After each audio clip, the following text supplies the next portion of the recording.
Oh boy. You know what? It all depends, really.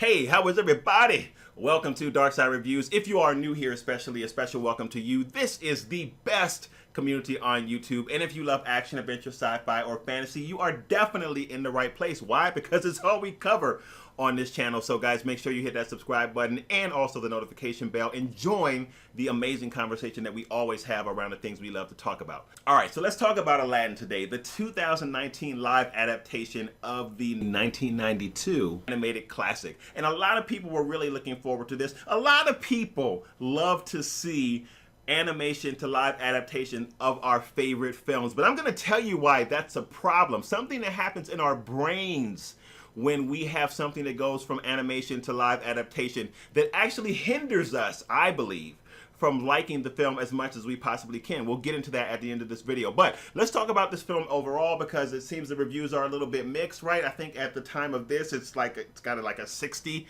or so on Rotten Tomatoes, and some people like it, some people don't. So let's talk a little bit about who directs this film, who started it, all that good stuff, and then I'll give my opinion of the film. Don't worry, of course, it'll be spoiler free, and then I want to tell you what happens here when we see a film like this. This film was directed by Guy Ritchie. I'm not a big fan of Guy Ritchie. People love him because of the Sherlock Holmes franchise. I don't like that franchise. I'm just not a big fan of his in general. The film does star, of course, Will Smith as the genie, who's getting a lot of unfair comparisons to Robin Williams. That said, I do have to say that Will Smith does actually a really good job in this. One thing you gotta love about Will Smith is that he's gonna make something his own. I applaud him for his performance here. He actually does a really good job of the genie in making this role his own. It's never going to be able to replace Robin Williams as a genie. That's like no one else is ever going to be able to come into the MCU if Iron Man is truly dead, which who knows, right? With all this going on in MCU now, no one else is going to be able to come into the MCU and be Tony Stark. Why? Because Robert Downey Jr. is Tony Stark,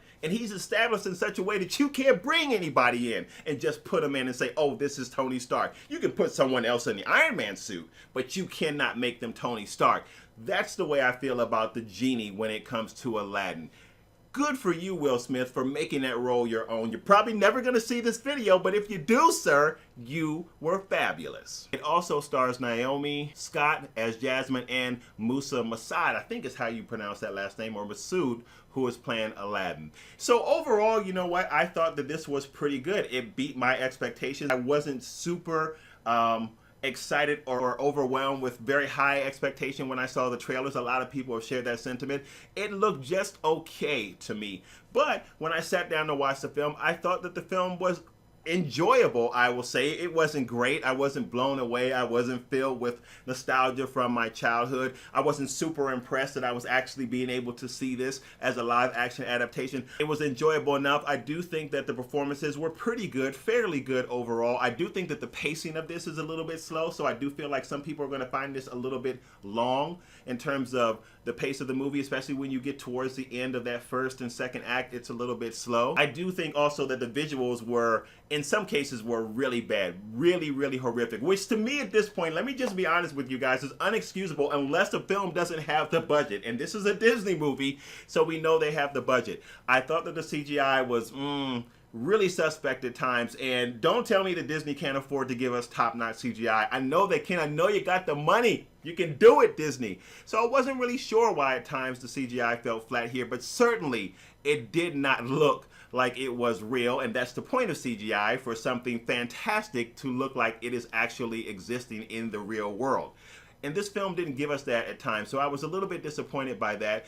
I was, however, moderately satisfied with the visual impact of this film, which to me is a feat, right? When you think about the animated version of Aladdin, there are a lot of fantastic things to see, right? A lot of things that we get from the animation that we would expect in real life if we were to see the adaptation of that would look fantastic, would look very fanciful. And I do think that this film pulls that off pretty well. I thought that the directing of the film was average at best, and I thought that the writing was average at best as well. I mean, to be honest, it doesn't really stray too much from the original story of Aladdin, which I never mentioned, right? But you guys know what that story is. Of course, Aladdin finds a lamp, finds a genie in the lamp, and he wishes to impress the princess Jasmine. And that really is the nutshell of this story, and we do know how everything else unfolds with the antagonist and Jafar and all that kind of good stuff. So in terms of the story, it does stay pretty close to what we know from the original 1987 film. I also did like the songs in this, and I will tell you I'm not a big fan of musicals, but I thought the songs were pretty good here. They weren't great, but they were pretty good, and they were a fresh enough take to feel like a good fit for the live adaptation. Now, when it comes to A Whole New World, nobody, I say nobody, touches the Regina Belle and People Bryson version of that song. Got that song on my phone. Hey, I rock it all the time. I'm not ashamed to say it. I love that song.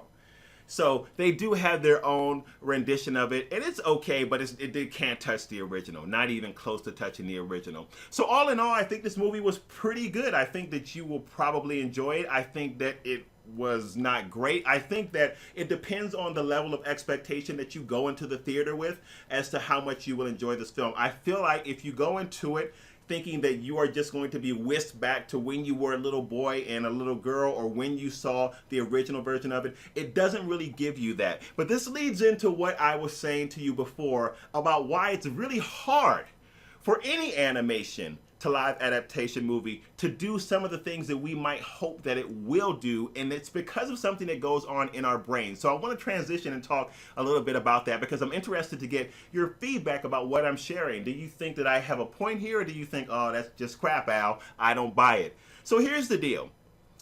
Live adaptations of our favorite animations are always hard to pull off. And not to say that it hasn't done well, because I thought that The Jungle Book was fabulous. I thought that Cinderella was, it was okay. Again, the animation kind of, I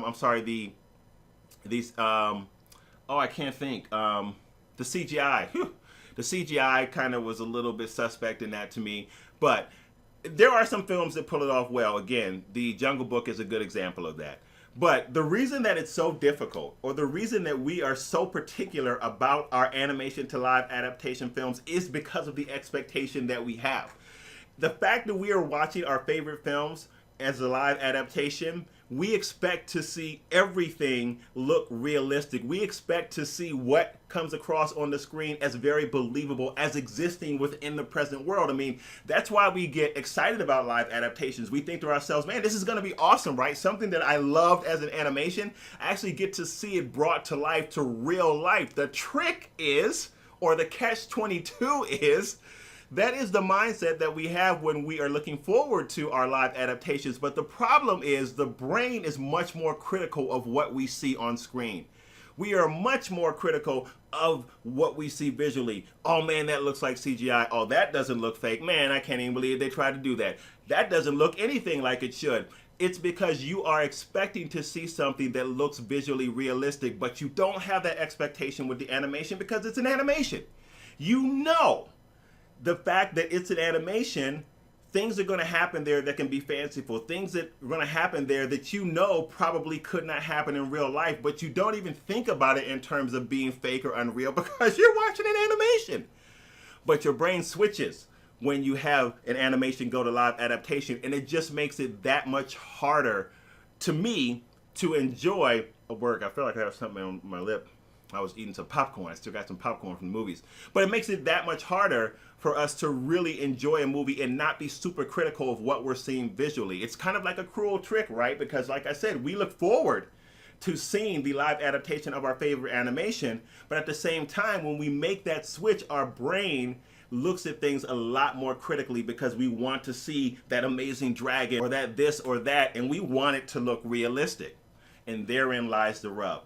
So that can hurt our viewing experience. So I thought I would just share that with you because I'm curious to know what you think about my thinking behind that. And I brought that point up mainly because when I did look at some of the reviews, some of the people were very critical of the CGI. I was critical of the CGI. So I think this is part of the problem when we are looking at certain animated films that we love and we are seeing those films as live adaptations. I'm a little bit worried about this same thing with The Lion King. It might be a little bit different because one of the things that does matter when you're talking about animation to live adaptations is the structure of the story. And if you do have a story that's very fanciful like Aladdin, it does make it much harder for you to accept things in live adaptations that do not look real, that aren't up to realistic standards. It's a lot easier to suspend that when you're talking about something like The Jungle Book or you're talking about something like The Lion King.